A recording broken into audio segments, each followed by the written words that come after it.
Hi guys, and welcome back to another review.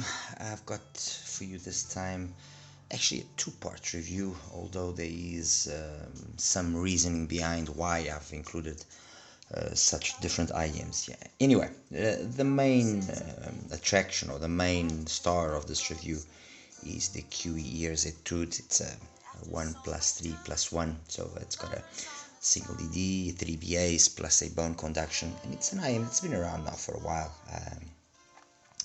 I just only now decided to make the review for it, so my apologies if I'm a little bit late to the show. But anyway, so I've got here the Etude, and I'm comparing it to two other bone conduction included IEMs. I don't know if my English here was the best possible, but anyway, I've got here the HiFIGO, the grit, and I've got here the Puller Anvil 114. That's a 1+4+1, and that's a 1+4+1. These two, respectively, in their price points, are probably some of the best in terms of implementation of a bone conduction. The HiFIGO grid costs about $229, $219, $229. The Puller Anvil 114 is $179. It actually was during the recent sales even lower than that, while the Etude costs $139, if I'm not mistaken, $129. So we got, like, let's say $140, $220, and $180. Obviously, it's maybe a little bit unfair to compare this cheaper one with those two, but at the same time, it is not so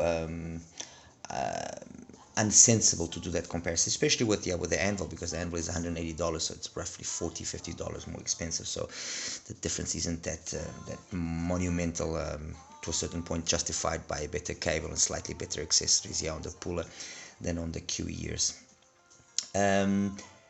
As for the HiFIGO grit, well, it's substantially more expensive. It's $100 more, and again, you can make an argument maybe the cable justifies that extra price or so on here. The Etude, I'm actually using an Effect Audio cable, as you can see. Well, as you can see now. I hope they okay. As for this part of the review, I've got here the Defiant from Jazeer, the collaboration with Zeos. I've got here the SLA3 from CKLVX Slivo. I've got on the top there the Zigat, the Crescent, and I've got the KiwiEars Astral. The Astral is the 1+6, $299. The Crescent is a 2+2, so 2 DDs, 2 BAs, $279. The Defiant, roughly $100, and the SLA as well, the same thing, roughly $100. They oscillate between the $89 and $99. Sometimes they go up to $109, so they're around that price point. The reason these two are here is because these are 1+3s and that's a 1+3+1, but in certain instances they kind of come together very much in terms of some similarities in terms of the sound, and that's why I've got them here. And I've also got here the Defiant with those, with the Defiant and the SLA with those two that are on the top there. Why? Because I've had a couple of people ask me for comparison between the Astral and the Crescent, and I threw in the Defiant in that comparison, and I was actually quite surprised. And so you'll understand in a second where I'm going with this. Anyway, let's start here with the Etude.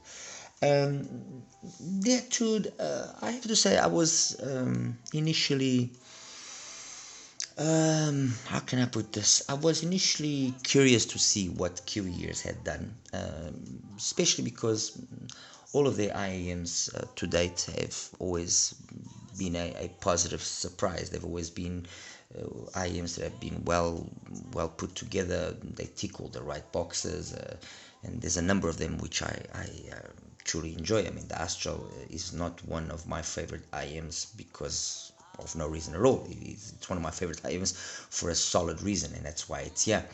And the Etude, I also thought myself, well, okay, let's see what the Etude is about. It is a big shell. It is a big shell, nicely put together and so on, but it is a bigger than maybe necessary shell. And when I initially heard it, I have to say my first impressions were not very. I wasn't very impressed. And why wasn't I very impressed? And I'm actually thinking seriously about maybe buying another Etude to see if this is an issue with the Etude in its conception, or if it was maybe myself that just got a lemon. I wasn't impressed because I straight away threw at it Elephant from Carol to Bach, and then I threw Sweat by J.K. Reviv. I threw House of Groove. So I threw in a few songs which are hard and will straight away kind of showcase how good an IEM is or not, or isn't. And the bone conduction implementation, yeah, for me was a little bit of a letdown. With EDM, and not all EDM, I will say that it was entertaining. It did confer a certain amount of reverberation, which was entertaining. Actually, when you have the Etude playing and you take it out of your ears, it's the only one of these three here that you actually feel the IEM vibrating, and it kind of reminded me very much of the CVJ Konoka, which is an IEM which also uses a type of a bone conduction element in its implementation, and it actually vibrates and everything and so on. But that bone conduction implementation, both in the Kanoka and both here, I think was perhaps overly done, too much, and a lot of negativity comes with it, which is you have the sensation that you're listening to music at the end of a tunnel. You have unnecessary vibrations, unnecessary reverberations, and that ultimately spoils the whole experience when you are listening to music. For gaming, I would probably say that the Etude does a better job, and for that implementation, although I'm not a gamer, as you guys know, but on occasions I do sporadically just play around a little bit. But for gaming, and the reason behind gaming requiring a certain style of presentation, I can maybe make a case for the Etude being good for that. But in terms of musical abilities of especially if you are wanting to listen to music, so you are wanting to listen to some nice vocal nice vocals, some jazz, some classical music, some nice pop and so on, even like Michael Jackson. So I'm not talking about anything too complicated or too outrageous or anything. The implementation of the bone conduction, I'm sorry to say, was not the best, and it's a pity. It's a pity because it's the first time that I'm going to have to kind of say, and this is obviously subjected to me seeing if I can get a second unit, if I actually have the funds for that, and getting a second unit to ascertain whether or not this is just a bad lemon or something what is exactly what KiwiEars intended in terms of the tuning. But I will say the KiwiEars will have to be a pass, especially when you have something like the Anvil at $180, which has an implementation of a bone conduction, which is just in what, in my opinion, should be the implementation. You feel it's there just enough and never overcooks any situation. And in this implementation of the Puller, or in the implementation of the IVipQ Grit, because both of them are excellent. The problem with the IVipQ Grit is that it costs $40 to $50 more than the Puller, and when you have the Puller, which is so good, is it justifiable to spend the extra money on the Grit? I think the Grit price should come down. Yes, the Grit does have a presentation, excuse me, which is a little more, you could argue, organic. Okay, so you could say that the Grit is the more organic presentation, with a more subdued, higher frequency, while the Anvil has got a little bit more energy. in that whole area there of the presence area. So we're talking 4, 5, 6, 7K, 8K. It's got a little bit more energy and more energy as well past 10.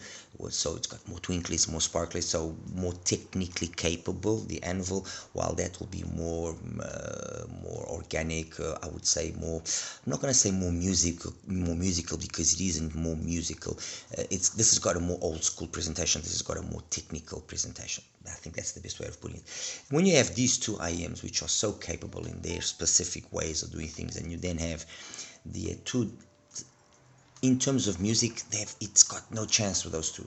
It stands absolute no chance. And I'm saying this not with any pleasure, trust me, because I am a fan of KiwiEars. I truly am a fan of KiwiEars. I genuinely like their products. So for me to be saying that, it's not what I wanted to say. I wanted to say that the Etude, especially considering its price, was a very viable option for someone looking for this kind of tribrid configuration of a BA, sorry, of a DD, BAs, and then a bone conduction. But no, I honestly think that they should, if this is the way that the IM was actually projected and came out, I think they should perhaps come out with a second version of the Etude, Pro version, whatever you want to call it, the Evo version, where that bone conduction is more subdued. And the reason why I then have these two here to compare with the Etude is that in those rare occasions where the bone conduction was more tame in its presence, I did see some let's say abilities on the part of the Etude which reminded me of the SLA3, definitely, and reminded me as well of the Defiant. I mean, it's not. I'm not gonna sit here now and lie and say, oh no, it's better than these two. Let's say in those occasions where it was being musical. No, but it was a very nice listen. I have to say that it was a very nice listen, and it's a pity because it had just a little bit more of a careful implementation of that bone conduction driver. It would have been it would have been a really nice listen, especially when compared to the Defiant, because it does have a lot of the same let's say magic that I found in the Defiant. The Etude does have it, so it does have a very nicely done mids, upper mids, perhaps even slightly more polished in terms of the musicality that it actually presents compared to the Defiant. But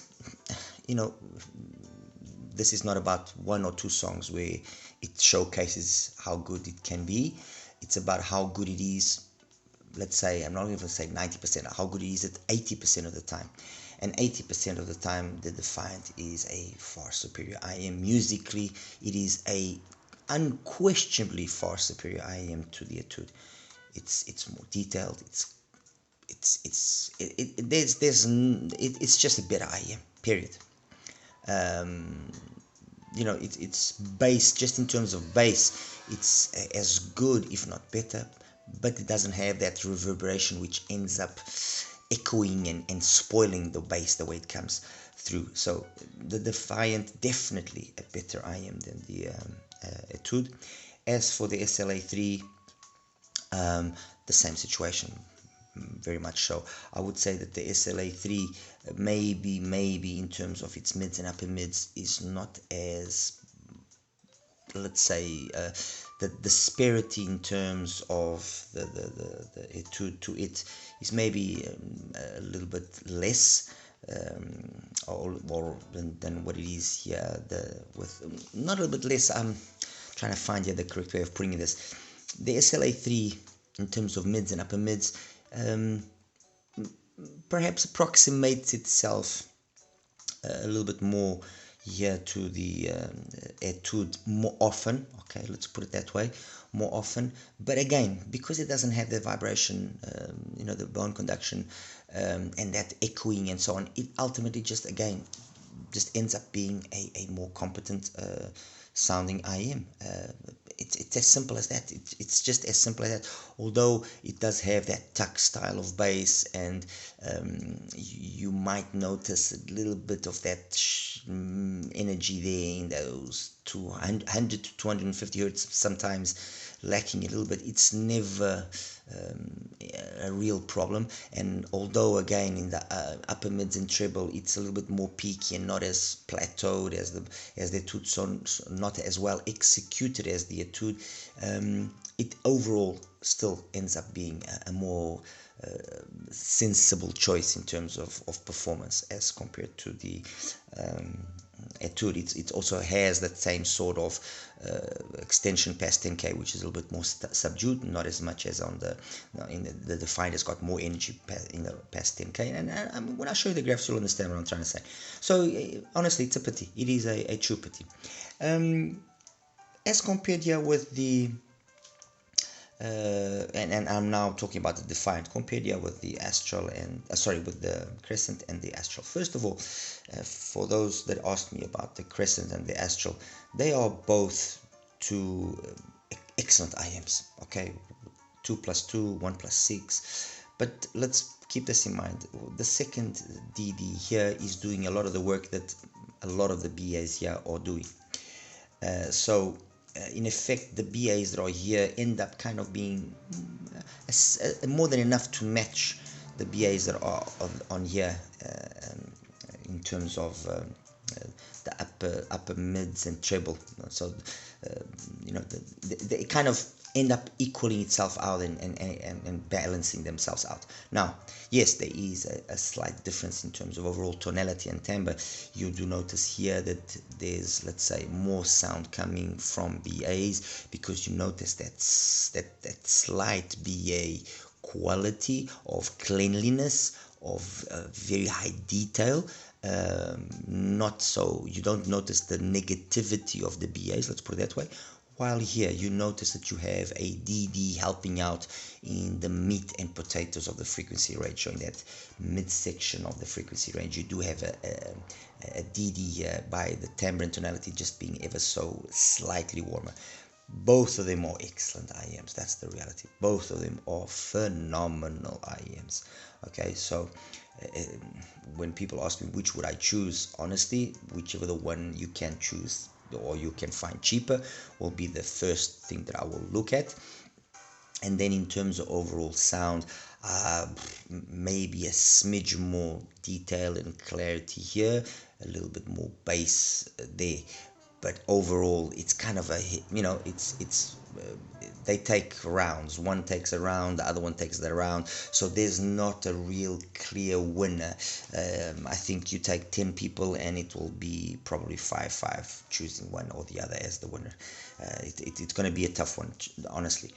Myself, which was the one that I ended up going for more times. Honestly, it depended on the days. I had days that I preferred the Crescent. I had days that I preferred the Astral. So, there's a reason why I like the Astral, and I think the Astral is a phenomenal IM. Okay, and there's a reason why I like the Crescent, and I think the Crescent is a phenomenal IM. I think in terms of its implementation of two DDs and two BAs, it's probably the best. Okay, followed by the Quatio from KiwiEars, and then the Yaksha from Celeste. In that order, this is definitely the best. Obviously questionable if it's twice as good as the Quatio from KiwiEars, but unquestionably one of the most solid implementations in terms of that configuration. I haven't heard the soft ears, I haven't heard the, oh my god, the soft ears, I'm trying to remember the name, but anyway, the Volume S. So Okay, I haven't heard as well the Duno, the Ito. So once I do get those units, which I'm hoping I can get those units soon, I will then make a comparison. But this is definitely one of the best in that implementation. And the Astral, in terms of a 1+6, is unquestionably one of the best as well. I mean, you take the Astral and you take something like, for example, the Manga T, which was, I mean, the Manga T was in its day probably one of the best 1+6s, unquestionably.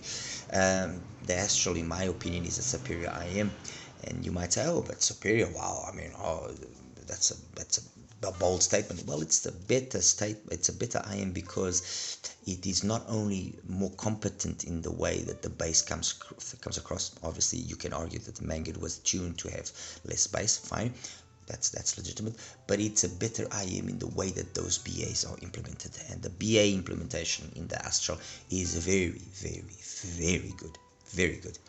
Okay, trust me, it is. Anyway, guys, that's basically it. I hope I was able to answer the question with regard here to the um, Crescent and the Astral. The Defiant. Uh, what do I have to say about the Defiant compared to those two? I think the Defiant is a cheap way, honestly, cheap way, relatively speaking, but is a budget way of you obtaining some of the magic that you find in these two at a significantly lower price. I mean, it's a third of the price of the Astral. So if you don't have the money to buy the Astral and you want something which is going to truly impress the hell out of you, definitely. And then once it's possible, perhaps upgrade to the Astral.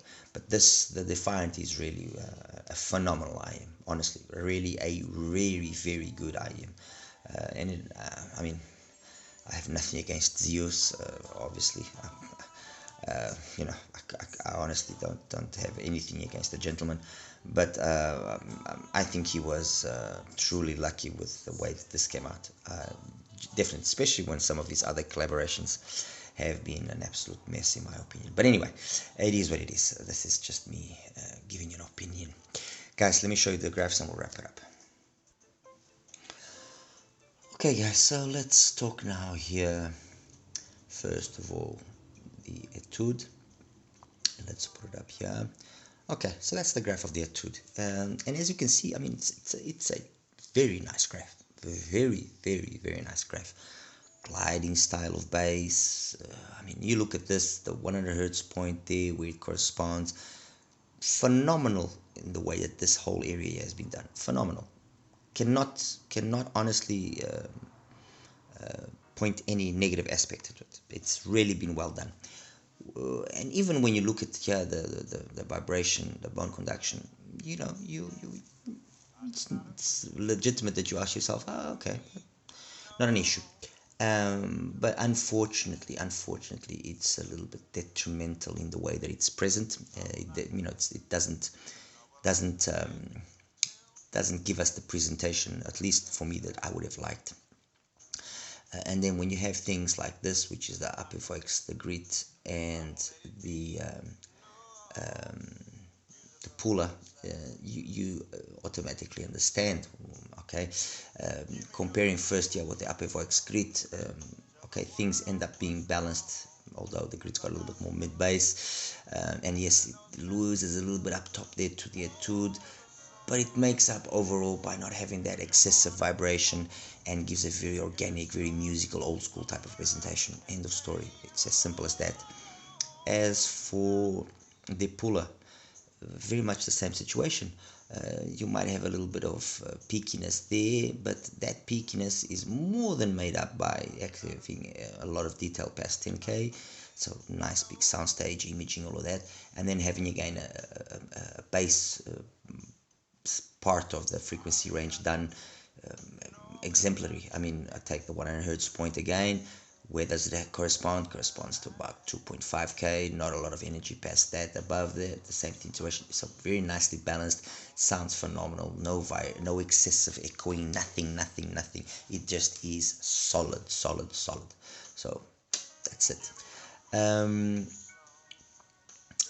As for the other two IEMs which I had here, which was the SLA and the Defiant. So let's just get here the SLA first. SLA, okay, and let's put it in black. Okay, so this is the SLA. I mean, I end up choosing the SLA because it doesn't have this. It doesn't have this echoing. The mids, upper mids, and treble by themselves, yes, the Etude is better. But the occasions where I was actually able to pick that up and have that presentation given to me were very few. So, you know, I don't want to sound like I'm being, honestly, I don't want to sound like I'm being an ass. I absolutely have the utmost respect for KiwiEars, but with the Etude, no. Okay. As for the Defiant, let me just put this in black as well. As for the Defiant, there we go. The Defiant, same sort of base energy level, and as well the mids, upper mids done phenomenally well. A lot of energy past 10k, which gives it a lot of space, and yes, there is a lot of the soundstage in the Defiant is pretty good, although not as energetic as you would think by this peak here. Okay, there is energy there is a lot of space, but not as energetic as you would think. It's a lot more balanced, and it needs a lot of more volume. Actually, if there's one thing that I will give the Defiant, is that it scales extremely well. As for the other issue here, not issue, the other question that was posed to me, which was the